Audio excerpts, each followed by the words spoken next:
against top esports. Of course, Jie and Xiaosheng, but we also saw Xiaosheng a little bit recently as well. So I love the way we've already started this out for Vici though, because Syndra has been such a massive pick for Scout. He's the only one that he's got a positive win rate on. He's at 71%. Yep. Everything else is down to the 30%. So getting rid of that pick straight off the bat already is going to throw a wrench into the works for EDG. But you know what? A lot of teams ban this Kalista for Vici Gaming. iBoy can't have Kalista because he's got such a high win rate. He's got like a 20 KDA on it. That's a big win for Vici Gaming as a first pick. You mentioned the Syndra getting banned away. EDG heading towards the Ashe and the Set here as their first pick. The Set surprises me here. Like, Set is a decent champion, don't get me wrong, but it feels much more like a takeaway from the Vici side, because we talked about Kalista Set as this super strong duo bot lane. Zika's also looks very strong on that Set in the mid lane, so it nearly feels like EDG here are coming in with a much stronger game plan going, we are going to play against a certain facet of Vici's game style, but we already talked about how dynamic Vici can be in their drafts thanks to Zika's champion. Just remember that Set has been flexed on EDG in a very different way. Of course, towards the top side of the map when Audi's in the roster, see if Xiaosheng offers that same flexibility as Mako loves the Set down in the bottom lane. While for Vici Gaming, Zika back on the Galio has also been a note of success. Yeah, and I mean, this has looked absolutely fantastic for Vici, and especially when Leanne, who's starting here today, likes to play through Zika, where Zika would get these advantages and then work to support Leanne in these invades. This is looking like a very potent 2v2 that EDG will have to find some way of dealing with. Well, you got a Karma left open and available. LPL loves this pick. Whenever it's open, it gets picked on up as, no, not yet. We're going to see Azir in an early rotation for Scout. And this feels nearly like we're going back towards the EDG from spring, which is, you know, that strong front line where you've got Hope and Scout onto these carries. Scout looking at that late game damage in the Azir. Hope having a little bit more of that utility-based style. It was the Varus in spring, it's the Ashe for summer. We'll have to see if they can now get this strong front line to allow them to go into this team fight scenario, or if Vici are going to ban away the likes of the Ornn, these big tank picks that can set up for this EDG style. Does also show us that the Set will not be going to the mid lane, of course, but talked about it before, the flexibility is towards the top side normally with EDG. Also can go to the jungle, while for second ban phase, we're tunneling in on supports, not yet available, or picked up, I should say, by Vici or EDG. So do we just get 4 support bans, or will we get some solo laners taken away? Yeah, Vici look like at the moment that they're right. This set is not going into that support role. They believe it's for Xiaosheng in that top lane, but we'll have to see if that will come to be the case as both sides ban away the Tark with Fresh. The Braum, that potentially a ban here for Vici as well because of how strong that Braum and Ashe combo is, especially against the Kalista, who struggles when her movement speed's impaired. All right, Vici take it away.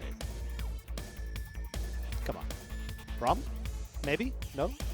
Look, either way, you're looking already at the big tank champions that we're talking about for EDG. These frontliners that we're talking about, like the Ornn still available. JJ, of course, could still take this set in towards the jungle as well, so could potentially see that as a pick come out for EDG. But at the moment, we're still seeing that flexibility there. We have seen a little bit of Karma in that top lane, but more than likely going to Mako in the bottom lane. Yep. I imagine JJ probably taking this set, so still to see what Xiaosheng will be taking in this Let's wait and see, because again, like the flexibility here for EDG through the set pick. Now it's time to talk about Vici rounding this comp out, because with the Kalista, we know the engage, very much necessary. Nautilus pairs well, and Cube needs his champ, and yeah, okay, it's Renekton time, Dagda. I mean, it's always Renekton time in the LPL. It's Cube's most played. I thought we might see the Wukong come out, though, as like a, hey, let's try and make this work, where we've got a guaranteed engage with the Wukong, follow up with this Galio, and then that enables iBoy so much because of that mass AoE CC that makes it very difficult for EDG to try and deal with. But we'll have to see what the story is going to be here, as there we go. It is a Karma top. Okay, so, I mean, you're very heavily in on this. Okay, we want to try and keep Vici at range, which I don't think is the worst idea here, because as we talked about before in the last game, Renekton can struggle to get into some fights when he's poked and prodded and slowed and stopped, and that's exactly what EDG are looking to do here. You've got the mass speed up coming through from the Karma, you've got slows from the Braum and that Ashe, you've got that fight reset coming through with the Emperor's Divide as well, so EDG here are set up to try and play at range against Vici, who are super short range, because the only people that really can have any sort of range are the Graves and the Kalista, who are almost melee. Great all in here from Vici, but for EDG, with the Azir, set, the way the front line's built up, It feels like EDG want to play this out a little bit slower. Let Scout get his items. Head towards a later game fight where Karma shields at 30 minutes are insane. I'll be curious to track this build, actually, up on the top side against the Renekton. Not a matchup we see a lot here. Everyone knows the LPL is crazy, but Karma top, look, people wouldn't say, oh, that's insane. It's different. We're the region of different, you know? We have some fun picks. There's also a couple of different builds you can go, so make it a little bit more interesting on this Karma top. Oftentimes you'll actually see something like an Iceborne Gauntlet build come through from the Karma, more so than something like that mid lane build. So this could be the full tank Karma that we get in the top lane, which would work very well against this Renekton, who is going to do some good work if he does get onto Xiaoxiang, but we'll have to see if that is going to be the case, or what style of build we get from the EDG top lane. Let's hope we get something interesting. I'm already intrigued here. Vici are 5-5. Their playoff run is on the way, but EDG 3-7. This could be the first split in a very long time, I believe, if ever, that EDG do not make playoffs at all. And that would be an incredible statement as well, because look, they made it to playoffs in spring. They looked really good. They had their very unique style of these late game front to back team fights, but coming into summer, it feels like something has gone wrong in the back, because they're not quite able to find the same presence in that front line that we had when it was Audi and Junja that were playing. Now, obviously, very different style of game back in spring, where we were having these big beefy junglers like the Sejuani, the Jarvins that could provide that front line for you alongside Audi, who loved the Mordekaisers, the Orns. But even when we look towards something like the Bruiser meta that we're in, where we can still have picks like the Trundle come through, something that can still provide a front line, it's surprising to see that EDG are dissuading that and trying to go towards all these different styles, where you got like Scout going towards the Twisted Face, going for more of a split push orientated style with the Echoes as well, but it hasn't quite worked out for them. Now against Vici, they need to try and make this kite back style work, and it's still very different from what we've seen from EDG before, but I'm excited that if this is something that can work, that they can run again in the future. It just requires a lot of coordination and everyone being on the same page, which hasn't been the strong point for EDG at the moment. No, it has not. Ladies and gentlemen, we apologize for the delay. There is an issue on stage, hence why we are not jumping in. Oh yes, the Mercedes logo, we're in. That's all that it means. All right, the Rift. We enter for Vici versus EDG. Never in my life did I think that this would be a series where a lot of the fans are favoring Vici, thinking they're the stronger team. So EDG got some explaining to do. And rolling down since playoffs, it's not been a good sign here for the first ever MSI winner. And the good news for EDG here is that with the composition that they have, I actually think they're super strong against what Vici are trying to do. Because EDG, as we talked about, are trying to kite back. They're trying to keep Vici at a distance.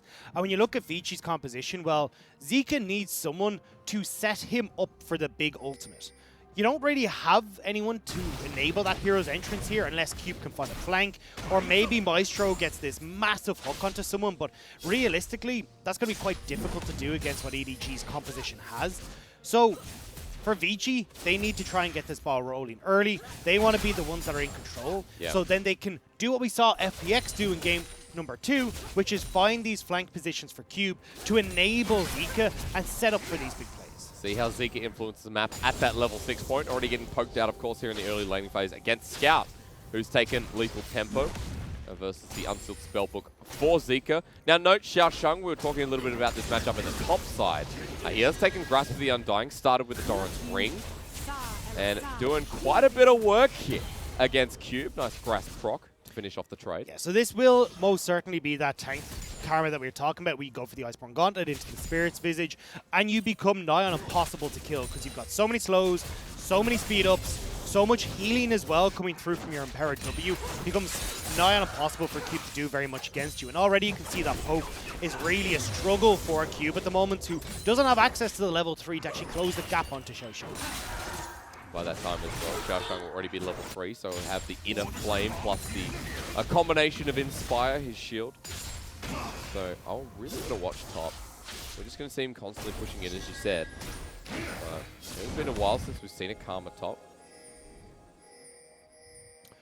watching the pathing here actually from Leyan. He's forgone the bot side, which is where he pathed to, instead to come up towards his top side to fight JJ at the scuttle. Now a 1 versus 1 in smoke screen. Even with phase rush, JJ has to be careful. Doesn't get the Haymaker shield off, but Leyan now has control of River. Starts up the scuttle. Which he really shouldn't, because when you look at Scout who's pushed in, you look at the top who's pushed in, but bot lane fighting. Mako, iBoy versus his previous support.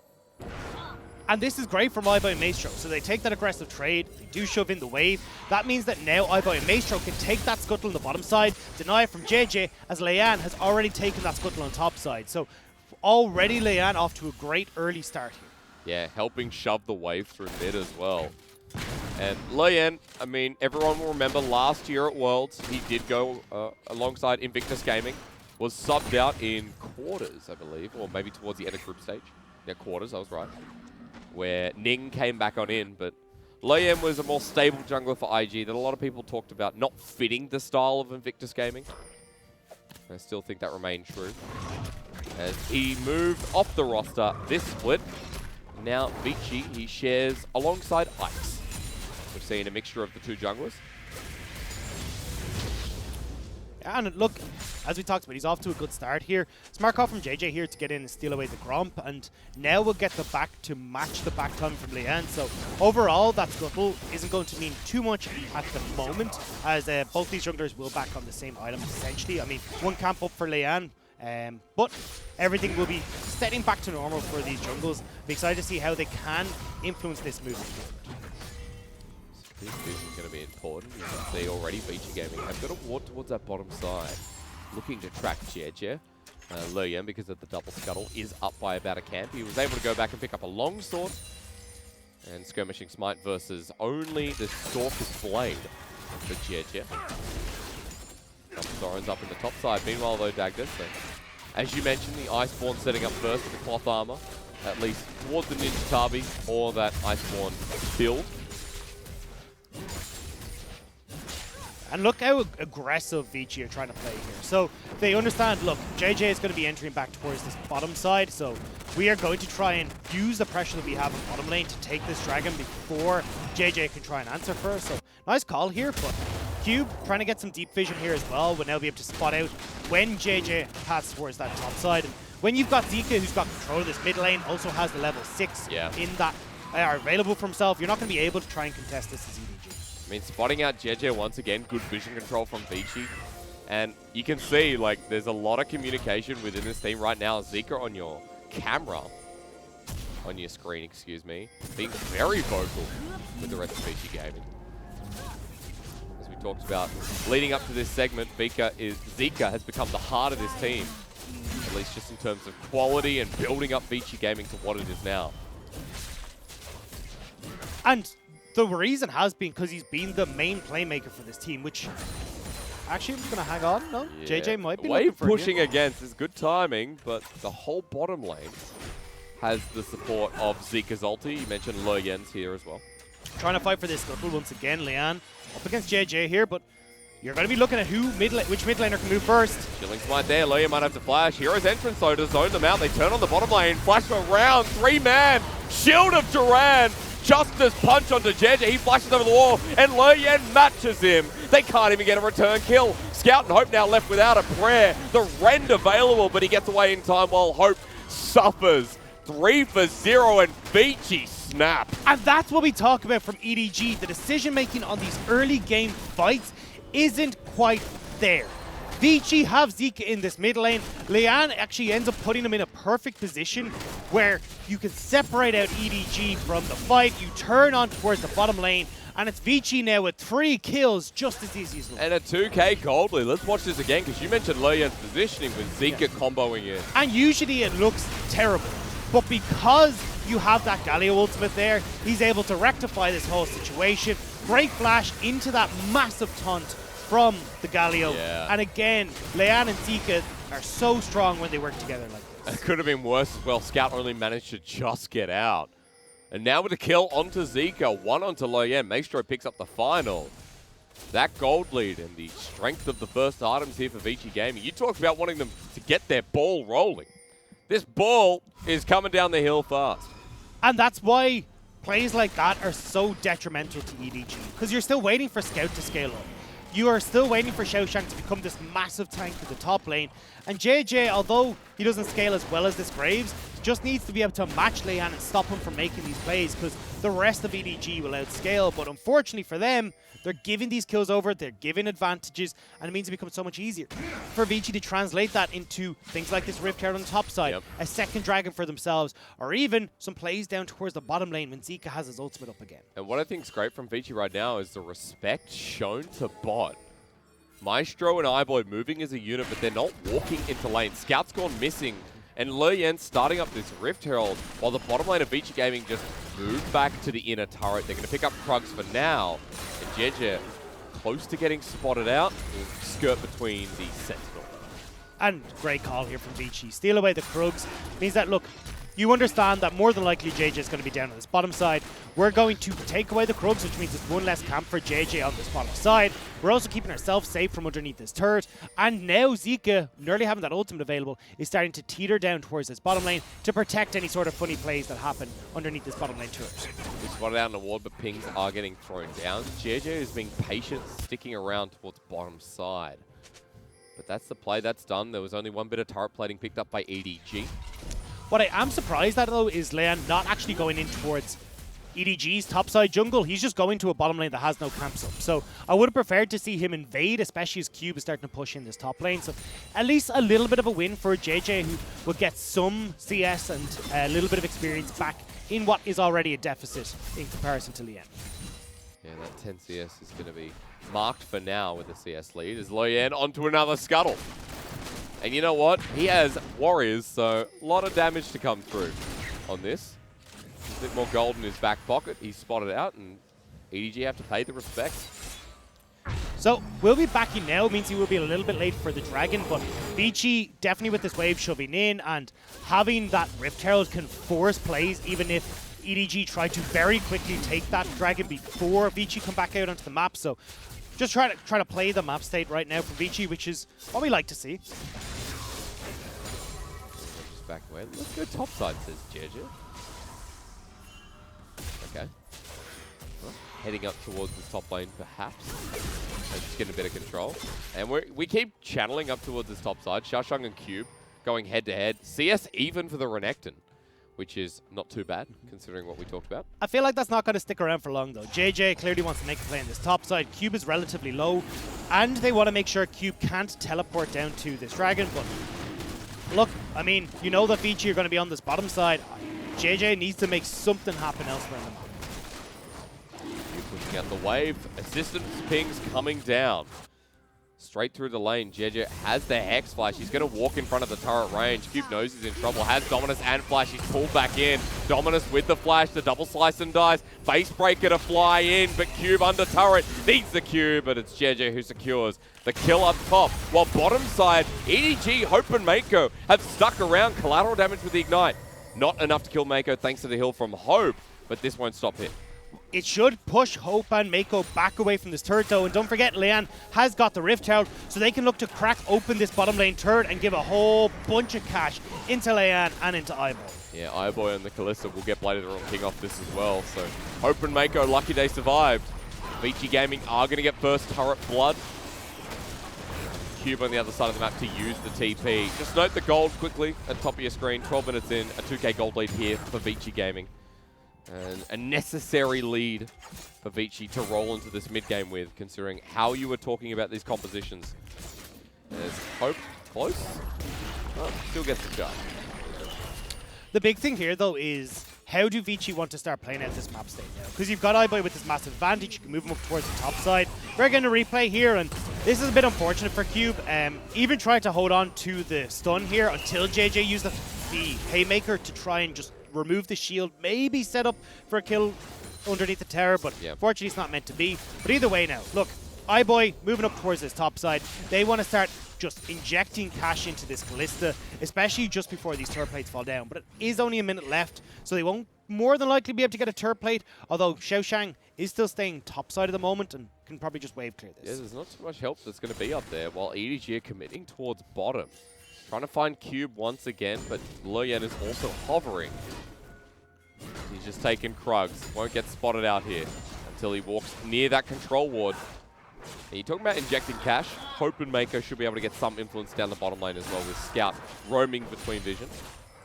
The thing is, though, like, if you're trying to trade these structures, iBoy, super strong. He's got that Blade of the Rune King already completed. Bunch of attack speed, bunch of AD. He'll attack a lot faster. Plus, you got another AD carry in Leanne who can go up and help this. So this trade is actually heavily in favor of Vici. Plus, they'll be able to have control of this top side of the map for the Rift Herald that's going to spawn in about 2 minutes.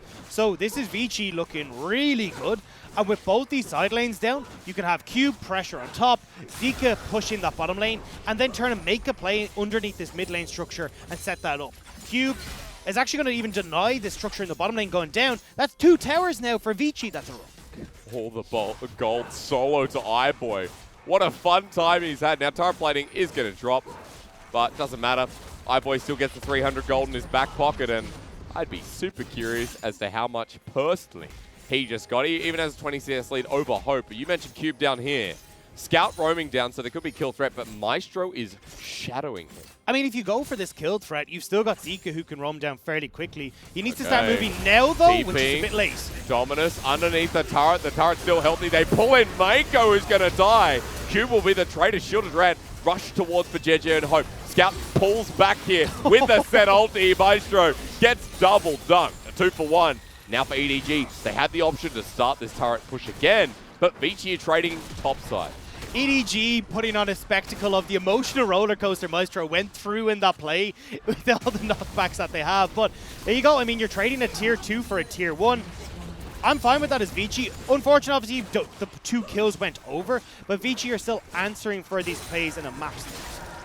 And you know what? iBoy gets the solo gold again. 350. He's going to be big. I would imagine that's going to be a full Rune's Hurricane on that yeah? Okay. Like, he is huge right now. Let's see. He should be backing soon. Spotted out by the Hawk shot, so has to go a little bit further back. And look, you wanted an opportunity to have these fights as Vici. You've got Dragon in a minute. Now, this is a turnaround play that Vici want to try and make, but unfortunately, that TP a little bit late from Zika. And even though he does have the Nimbus Cloak to try and speed in here, good flash away from Hope means that they can't make the play. Surprised to see Maestro going that aggressive in the 2v3 with Xiaoshang missing, but look, that's what ends up happening. And actually, we're going to have iBoy not going for a Rune's Hurricane. He's going straight for the QSS instead, making sure that he's not getting caught up at any of the CC on EDG side. What do you think about the Winter's Bite? Oh my god. Yeah, there you go. 1,500 over Le Yan, who picked up the earlier kill and has had a jungle lead all game long. You can see Vici ahead by 3,000 gold at this point in the game. And half of that is on iBoy. It's a 1,500 gold lead for the Vici AD carry, no longer EDG AD carry. And he'll be able to have a lot of pressure now coming over towards this next dragon. And that's going to be an Ocean Soul available for Vici. We're going to be looking to pick up the 3rd dragon. Ocean Soul and a Fed Callista, why not? And the response, meanwhile, is Scout sitting in a side lane, so this is a 3rd dragon that EDG are giving over. They cannot give away the next one. We'll have to see EDG try and stop it. And the good news for Vici is that they can move from this dragon straight up towards that Rift Herald. Well, they can push out mid on their way as Leanne is already hovering here alongside Zika. How quickly can they get here? Because it feels like walking in at this point might be a death sentence. No, they backed away. They don't want to try and make this play. Leanne, nah, he spots it and goes, you know what? We're fine with that. Tries. Yeah. I mean, it was a solid attempt, but yeah. Not going to be able to steal that one away. Collateral damage tossed out because there's no objectives here for Vici right now, so it's not like he's going to need that ultimate up and available. So we're at the shot, and now iBoy, we talked about this play already. iBoy sits mid alongside Maestro. He's nice and safe because he's in that lovely short lane. You've already got Cube, who's nearly got teleport down on this bottom side.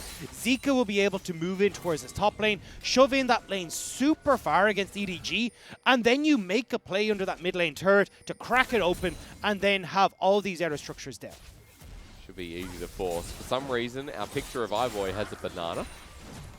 Sure. We're getting very innovative with our pictures. Like, Doomby had a TF card in the last MVP photo. Everyone knows bananas are the key to victory. That's true. That is you say, like, you think I'm joking. It's actually like a science, a sports science thing where the bananas slow releasing energy. It sets you up, makes you look good. And right now, that's the difference maker here for iBoy. That's how he got all of his gold off of that one banana. A cheeky Naan has pumped up my brain in the past. I will say thanks to Munchables, who is a fan of bananas in Breaks the Broadcast. Yeah, veteran as well over in Oh, yeah? put it into my head at EU Masters was just like, so at EU Masters at 2019 summer, Yeah. veteran said someone has stolen all the bananas. There was a massive bowl of bananas that was there, and one of the teams stole. He's like, whoever steals that bananas has won. Turned out to be Big. Big did win EU Masters at that stage. Hey. So look, I've got at least a study of one to back up this point. Hey, you got and me that's as all well. I That's need. two, man. True. You're good. That's the sample size we need. 2 and done. Look, this is why I came into to casting. Yeah, talk about bananas. Fair enough. Yeah. It's pretty perfect. Hey, returning to this for a sec, I just want to bring up the fact that for EDG, while Luyen steals away the red buff, if we're talking about hopes for the game, then Scout is it. Scout has been farming really well. He's ahead of the clock. He has the most gold on EDG's side, as we saw with the comparison before, almost towards his second item. A lethal tempo is there. Is going to be pretty crucial for EDG. They're only 3k gold behind at 19 minutes in the game. If they can stall this game out, we'll see the best of Scout here in Game 1. It's also the likes of Xiaoshang who's got the Iceborne Gauntlet completed. So it's the double slow coming through from this Karma. You've got a lot of those slows that are going to be coming through from Mako as well. So if we end up in this 5v5 and it's EDG positioned correctly, where they're like, right, we got our flanks covered, we know where Vici are coming from, they can set up super well and make it very difficult for Vici to actually get range on them to auto-attack even from iBoy or from Leian's position. However, with the way that this map is currently set up, where Zeke is off in his side lane, he's got the tempo advantage there, same with Q pushing into this bottom side, it gives the opportunity for Vici to make these picks happen. But Sour in a straight line, but he's too far away. Yeah, good job from Leian to avoid that, but that's what we mean is that, look, these are the opportunities where maybe you can actually make a pick happen as well on EDG side, because you do have that Enchanted Crystal Arrow, you do have JJ who can come in from a whole bunch of different directions, and Leian going to take a bit of damage on the way out. Still a bit of damage naturally from Xiaoshang. But he'll be fine. So basically what they're trying to do is get vision control in this bottom lane. You've got a minute 20 until that dragon spawns. They usually want to back a little bit earlier to make sure that they can heal up, spend the gold, come out with a new round of wards as well to replace any vision that's been lost to EDG.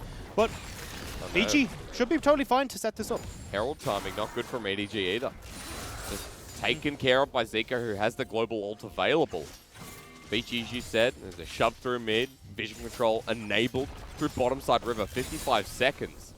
Ocean Soul given over gives at least 10 minutes extra to Vici Gaming. Like, Ocean Soul's so oppressive on double AD carry with melee users who are constantly in the fight. And look how far that top wave has been pushed in now as well. So this is where you've got Vici with pressure on that top side. You're going to be able to keep that pressure on the bottom side because Vici are playing around the dragon on the bottom side of the map. And Zika even managing to recall, get back out onto the map as well just in time for this dragon. As EDG, if they're the ones that are set up at this objective first, there's always the potential for Vici to find a bunch of these flanks, even with like the teleport from Cube, just to get in behind them. We could also talk about the fact that Vici could secure a fight instead. Hope's in the mid lane by himself. iBoy rends in for a little bit. Shield heals him up thanks to Athene's. Hope also has the Blade of the Royal King as Vici grouped up as 5 right in front of this turret. And you know what? We're going to do a bit of A-ramming here through the river. It's the Howling Abyss. Luyen poked down. Again, Scout has a Ludens now. So 2 items here. Yeah, both teams fighting to get this priority, but there's the engage. Starts onto Mako, but damage done onto Maestro. Meanwhile, he turns large. EDG have the progression forward, and Chanakasara hits onto the supporter. Facebreaker from Jeje. Wins the war in the backline, though. iBoy walking forward. The justice comes down from Zika as the shuffle backwards. EDG have lost this fight. Forward go Vici. And it felt like EDG had actually found how they wanted to play that super back and forth to begin with, but EDG whittling down the health bars of Vici, but one mistake and Vici are able to crack them open. They will get the Ocean Soul for themselves, and suddenly that poke and prod from EDG ain't looking so hot. I mean, push mid, open up the ways, at least threaten. Maybe not. Okay, I'm over ambitious, I get it. But at that point, iBoy damage insane, and Zika once more setting Vici up for success. Well, this was a double here because you get this engage which draws EDG in, and iBoy yoinks in Maestro, bops onto 2, straight into Zika, as you mentioned, Hysterics. Like, it was a 1-2 punch that EDG just weren't ready for, and it was them being drawn in that little bit too far. You just had to keep poking, taking it nice and slow, but EDG got that little bit ahead of themselves and fell into the trap of Vici. I mean, they're in a 5k gold lead now, 23 minutes in the game. The Ocean Soul is secured. Elder's coming up in 5 minutes, which I'm sure Vici would seal the deal on the game at the very least. As Baron up being threatened with Zika topside. Ult almost available. He has TP though. And Loyan's massive too. No one can duel with this Grave. He's 2 levels over JJ. We do have some items like this Athene's Unholy Grail coming through from Xiaoshang, which does help quite a bit though, although I'm going to hang on. He had a last fight though. So we'll see. JJ with a Hex Flash. Loyan, smoke screen down. Facebreaker not used. Collateral damage comes close, but Maker blocks it. And the fight over the red buff concludes. So in theory, the way that this Athene's Unholy Grail works is, as we talked about, the poke potential coming through from Xiaoshang can help to stack up the Athene's Unholy Grail. You then heal whoever is taking some poke back from Vici. But the problem is that that Athene's Unholy Grail isn't quite as good as an Ocean Soul. You just can't quite do as much. So now, this kind of game plan from EDG has fallen to the wayside, and they're really going to struggle unless they can find these picks to answer for the pushing power of Vici, and that's what they're trying to do here. JJ working his way around, trying to see if they can find an opportunity to pick someone off, but unfortunately, may not be the case here. Then a flanking angle. Still there. He was spotted on a ward though, so Vici are aware Zika's hightailing it down. And JJ has to hightail it away. We reset again. But remember, Vici have a pretty strong Baron and a sneaky one at that. Loyan not thinking about it. Well, at the moment, it's more, right, how far ahead can we get and then move over into this Baron to draw EDG in? Because it wants to be that final nail in the coffin for EDG, because if you end up situated in this pit, you can actually find yourselves in a bit of a precarious situation where you can be shoved in, especially when you've got a lot of disengage from the Glacial Fissure, you've got the Enchanted Crystal Arrow, and Scout as well gets super well enabled when you're in a pit like the Barons. So they want to try and wait and go, right, when can we either find a pick or jump in on top of EDG when they move to go towards this Baron area? So right now, the gold is being spent. You can see the Death Stance nearly completed there for iBoy. You've got really strong engage coming through from Zika as well, who would like to have his flash available before Vici try and make any sort of bounce back against EDG. So we wait a little bit of time. Dagda though, we need to take note. We've got some really good flanking wards here for Vici Gaming.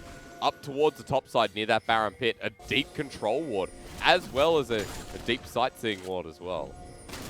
Yeah, and look, that's what Vici have been doing such a good job of actually doing. I mean, even when we were looking at that ARAM in the mid lane, if EDG had actually backed away from the river, there were a bunch of wards that Cube could have TP'd to find these flanks over, and that is exactly how Vici want to be playing this. And right now, they've got a whole heap of vision.